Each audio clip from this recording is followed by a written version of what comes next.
नमस्कार मंडळी, योगिता दानवे रेसिपीजमध्ये तुम्हा सर्वांचं मनापासून खूप खूप स्वागत आहे। आज आपण शाळेच्या डब्यासाठी 2 पदार्थ बनवणार आहोत, छोटी सुट्टी आणि मोठ्या सुट्टीसाठी। चला तर मग लगेच रेसिपीला सुरुवात करूया। इथे मी एक मोठा बाउल घेतला आहे, त्यामध्ये बारीक चिरलेला कांदा घालायचा, बारीक चिरून घेतलेलं गाजर घातलं आहे, टोमॅटो घालायचा। इथे मी घरी बनवलेलं पनीर घेतलं आहे। पनीर फ्रीजमधून अगोदर थोडा वेळ बाहेर काढून ठेवायचं।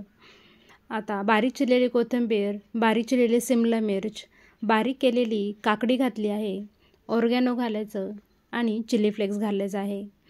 तुम्ही तुमच्या आवडीनुसार भाज्यांचं प्रमाण कमी अधिक करू शकता। मेयोनीज घालायचं आणि सॉस घालायचा आणि आता हे सर्व जे आहे ते एकत्र करून घ्यायचं आहे। इथे मी आता हे छान मिक्स करून घेतलं आहे। तुम्ही तुमच्या आवडीनुसार भाज्यांचं प्रमाण कमी अधिक किंवा एखादी भाजी नसेल आवडत तर नाही घातली तरीसुद्धा चालेल। इथे मी आता तवा ठेवला आहे। तवा छान गरम करून घ्यायचा आहे। त्यावर बटर किंवा तूप काहीही लावा। 2 ब्रेड स्लाइस घेतले आहेत, ते यावर ठेवायचे आहेत। गॅस बारीकच ठेवायचा आहे। ब्रेडवरती हिरवी चटणी लावून घेतलेली आहे। आता त्यावरती आपण जे तयार केलेलं स्टफिंग आहे ते घालायचं आहे। जर तुमच्याकडे ब्रेड स्लाइस नसतील तर त्याऐवजी तुम्ही चपातीसुद्धा घेऊ शकता। चपातीमध्ये हे जे स्टफिंग आहे ते भरायचं आहे आणि छान तुपावर किंवा बटरवर भाजून घ्यायचे आहे।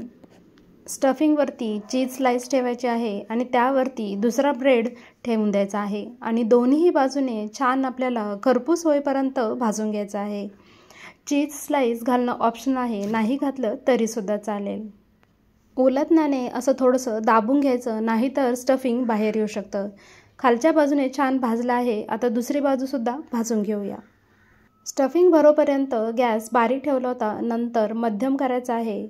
आता इथे मी बटर घातलं आहे आणि खालची बाजूसुद्धा छान खरपूस होईपर्यंत भाजून घ्यायची आहे। खालची बाजूसुद्धा छान भाजून झाली आहे। आता यांना काढून घेऊया। अगदी झटपट तयार होणारं हे सँडविच तुम्ही एकदा नक्की करून पहा, खूप छान लागतं आणि या निमित्ताने सगळ्या भाज्यासुद्धा खाल्ल्या जातात। या पद्धतीने इथे मी कट करून घेतलं आहे आणि वरून थोडंसं इथे मी चीज घालते आहे। जर लगेच खाणार असाल तर चीज घाला, नाहीतर तसंच डब्यामध्ये पॅक केलं तरीसुद्धा चालेल। या पद्धतीने एकदा सँडविच नक्की करून पहा, खूप छान लागतं। अगदी 10 मिनिटात सुद्धा तयार होतं। चला तर मग दुसरी रेसिपी पाहूया। त्यासाठी मिक्सरच्या भांड्यामध्ये हिरवी मिरची आणि लसूण घेतला आहे। आपल्याला हे मिक्सरमध्ये बारीक असं फिरवून घ्यायचं आहे। आता इथे मी एक मोठी वाटी घेतली आहे। त्या वाटीमध्ये आपल्याला 1 वाटी ज्वारीचं पीठ, अर्धी वाटी बेसन पीठ, अर्धी वाटी गव्हाचं पीठ घेतलं आहे। 1 मोठा चमचा भरून इथे मी गावरान तीळ घेतलेले आहेत। अर्धा चमचा जिरेपूड घालायचे आहे। 1 बारीक चिरून घेतला आहे कांदा, तो घातला आहे। आता आपण तयार केलेलं जे हिरवी मिरचीचं वाटण आहे ते घालायचं आहे। तिखट तुम्ही तुमच्या आवडीनुसार कमी जास्त करू शकता। आता यामध्ये भरपूर सारी कोथिंबीर घालायची आहे। अर्धा चमचा हळद घातली आहे, 1 चमचा जिरे घालायचे आणि 1 चमचा ओवा घ्यायचा आहे। ओवा असा चोळून घ्यायचा, म्हणजे स्वाद अगदी छान लागतो। चवीनुसार मीठ घालायचं आहे। आता मिक्सरच्या भांड्यामध्येच इथे मी थोडंसं पाणी घातलं आहे। थोडं थोडं करून यामध्ये पाणी घालायचं आहे आणि छान असं पीठ मळून घ्यायचं आहे। सर्व पिठं एकत्र करून आज आपण छान असं थालीपीठ डब्यासाठी बनवणार आहोत। इथे हे पीठ जे आपण बनवणार आहोत ते जास्त घट्ट किंवा जास्त सैलसरसुद्धा नसतं। थोडं थोडं पाणी टाकून छान असं आपण हे पीठ मळून घेतलेलं आहे। आता लगेच याचे थालीपीठं करून घेऊया। त्यासाठी इथे मी एक पोलपट घेतला आहे। त्यावर ओला रुमाल घ्यायचा आणि पिठाचा गोळा घ्यायचा आहे।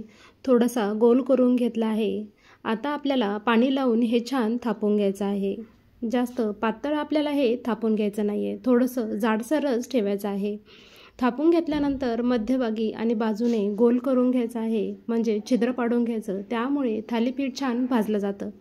तवा आपला छान तापलेला आहे।